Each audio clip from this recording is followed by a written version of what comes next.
So my name is David. I'm with I Am Your Virtual Professional.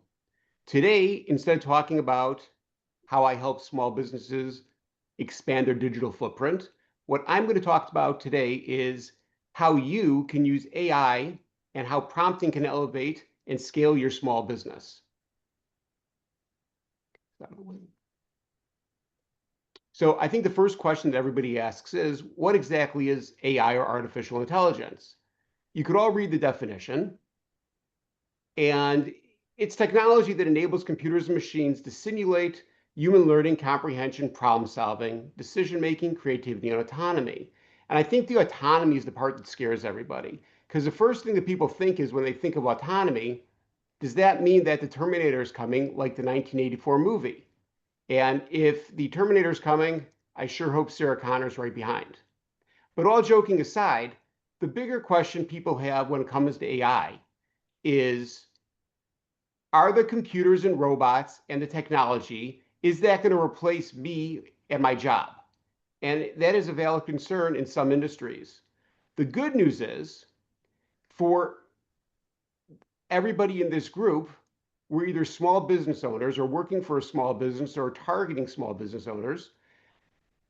AI should not be looked as a threat. Rather, AI should be looked as a tool. Think of it as the friendly guy in the computer, much the same way that in 1972, when the calculator came out, or in the early 80s when the personal computer came out, AI is now a way that allows small businesses and individuals in general to do their jobs better. So there's 7 types of artificial intelligence. I'm not going to focus on all 7. We're going to talk about natural language processing, or NLP, which is pretty much what ChatGPT, Grammarly, Claude, Gemini, and other AI programs are using. And that's what we're going to focus on for the next little bit. So the good news is AI has been around for years.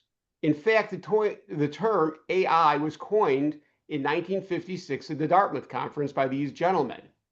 But practically speaking, AI has been part of our everyday workings since the 1970s and 80s when grammar and spell check came out. Autocorrect and autocomplete 1990, then 2004. Search engines came out in 1990, which were using a very basic form of AI. And it keeps changing and adapting, as we even see this year with the generative AI overviews that come out through Google. Email filtering came out in 2001. Google Translate came out in 2006 with a major upgrade in 2016.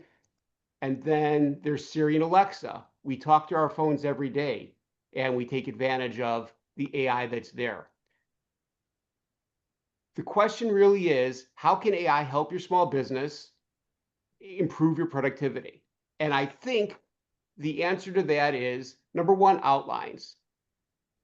AI doesn't, especially ChatGPT, does a great job is if you ask the question through a prompt, it will give you an outline. I would not necessarily use the output completely, but it's a great starting point.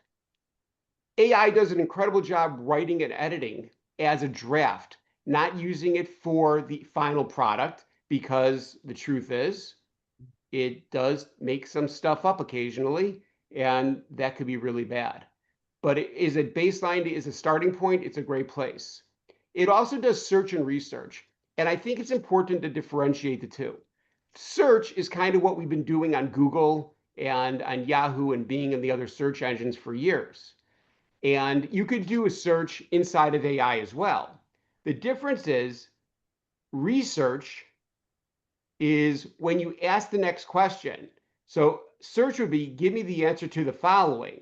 Research is, instead of saying, give me information, it would say, what are the type of social media platforms for a small business in 2025? And then it'll analyze that question and give you a list of platforms you could use. Retrieval, which is helpful, it finds the right information in a large data set. It's kind of like pulling a book off the shelf in the library. Summarization, I learned a lot about summarization from my nephew, believe it or not, when he was in grad school, and he told me that he was dropping his ebooks from grad school into ChatGPT and getting summaries so he didn't have to read the whole thing. Think of it as uh, Cliff Notes on steroids. And then analysis. That's when you give it large amounts of data and it's able to understand and explain the information. It's like it reads a book and summarizes it for you. And then it's able to give you other ideas based on that information. So whether you're using ChatGPT, Microsoft Copilot, which comes with Windows 11, any of the Meta products, Google Gemini, which is getting better every day, Claude, Perplexity, or Poe, they all have a version of all these types of tools available to you. But how does it all work? What makes the AI know what to give you? It's from the art of the prompt. There's three things to consider when creating a prompt. You need to be clear and specific, provide contextual information, and most importantly, be ready to ask the next question. And I think this is really important to realize with AI. You need to get in the habit of talking to the prompts much the same as if you were talking to a person. But let's dig a little deeper what I mean by these 3 points. In computers programming, there's an expression, GIGO, garbage in, garbage out. Kind of what you tell the program to do, it defines the quality of the output. So when you're creating a prompt, you want to start by defining the role that you want the AI agent to be or do. So you got to tell it, act as a marketer, act as a designer, or act as a lawyer.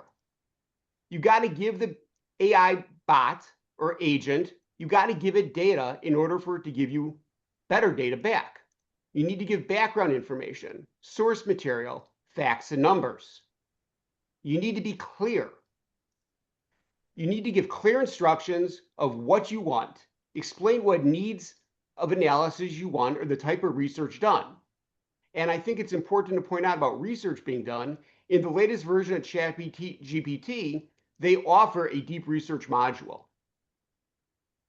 And then define the output format. Tell it, do I want a bulleted list? Summarize the data, a PDF, an image, or a CSV or an Excel spreadsheet. It could even create code for you if you want it to code for you. And by giving all the proper information in, instead of getting GIGO, you get VIVO, value in, value out. And just to give you an idea, these prompts were created for me using AI. It drew the images. So let's look at some examples of bad prompts first. Tell me about marketing. Why is it a bad prompt? It's vague. It lacks specifics.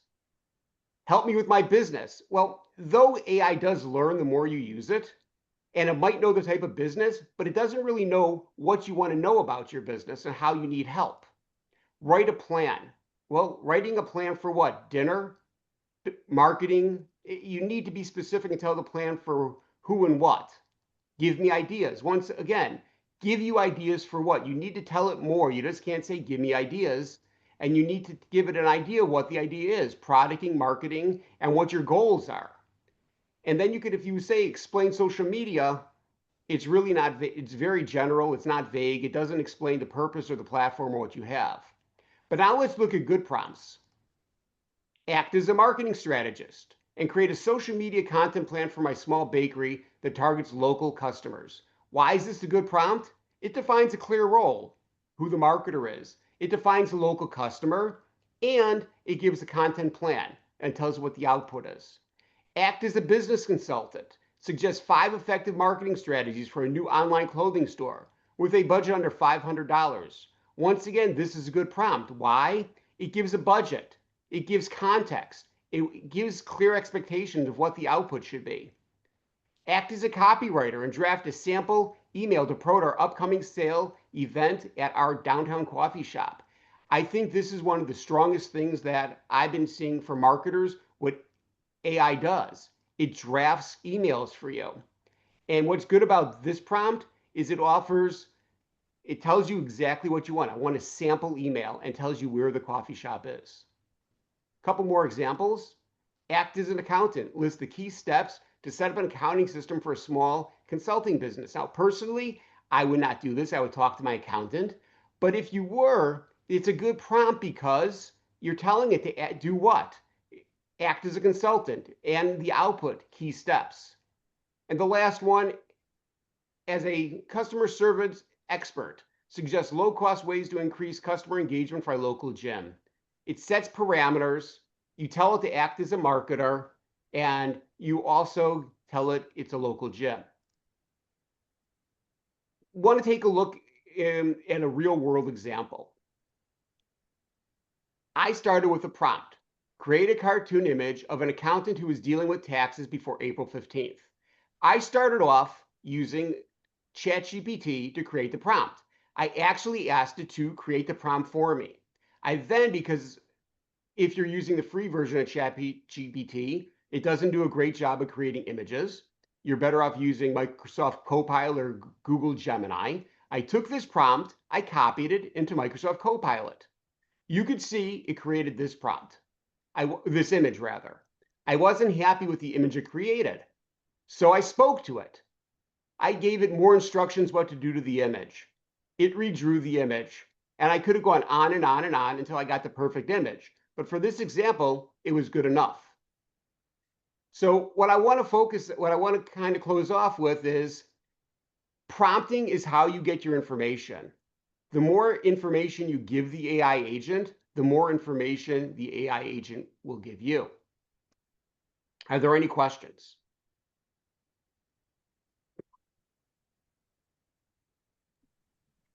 I have a question, David.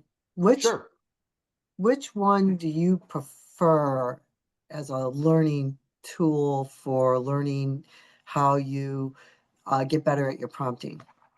Is it Gemini? I'm sorry? No, that's a good question. So when I first started, digging deep into AI several months ago, like 6, 8 months ago, whatever it was, I was using Gemini Copilot and ChatGPT. And what I've come now, I have a subscription service to ChatGPT. And I find that ChatGPT does the best job, at least in my opinion, for helping me create better prompts.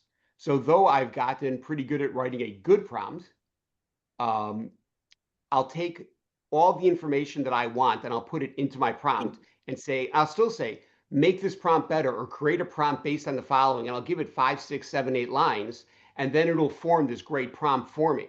So when I made those images of Gigo and Vivo, I went to ChatGPT and I said, I need I think the prompt I said was create a prompt for a graphical image of Gigo garbage in, garbage out in the computer terminology. And then it created a paragraph long prompt. I copied that image both into Microsoft Copilot and Google Gemini, and I let him, and I don't remember which one created the image, and then I changed it to value in, value out, and it generated the other one. So I like ChatGPT. I think does a really good job at improving and writing prompts. Thank you. Judy? Do you have to have an account? Do you have to pay for that? So service right always? now, they're all giving it away for free. Okay. You could use your Gmail account and get onto ChatGPT. You could use your Google account to get onto Gemini and Microsoft Copilot. It came with, because I have, when I got Windows 11, it came with it. The more you dig in deep, it's based on a token system. The more you dig in deep, they're going to eventually start charging. So like I wanted to use the latest features in ChatGPT, so I'm paying now for the monthly license of $20.99. I think it's $20.99 a month or something like that. But to give you an idea, there's other software packages I use because all software has an AI component to it because they feel they have to. And one of the software packages I was using gave me free access to the AI for the first 6 months. Why? It wasn't because they like me. They liked all their customers. They were using us to train their LLMs or their AI brains on how to perform better. After 6 months, they started charging because they trained their bots. So you could use all the services for free initially. You get a different level of service than if you pay for the service. But but I would start just playing with ChatGPT for free, or Google Gemini or Copilot. But yeah, for starters, just start playing. It's a great way to learn. Thank you. Great presentation, by the way. Thank you. Hey, It means a Dave. lot coming from you. You're the master of presentations. Thank you. That was a very good presentation. Thank you, And Jay. I appreciate that you kept it right on time. David actually came to me, I don't know, a little while back saying, hey, you know, how much time for the presentation? I said, you know, you typically about 10 minutes, maybe a few minutes after for Q&A. And he's like, can I do, I don't remember how long it was. I was like, nope, fit it into 10. So you must have mastered the prompts to properly put this into a shorter format. I'm just kidding on that. But very good presentation. Thank you. Thank you. I'm sure Judy is very proud of your presentation. Yay.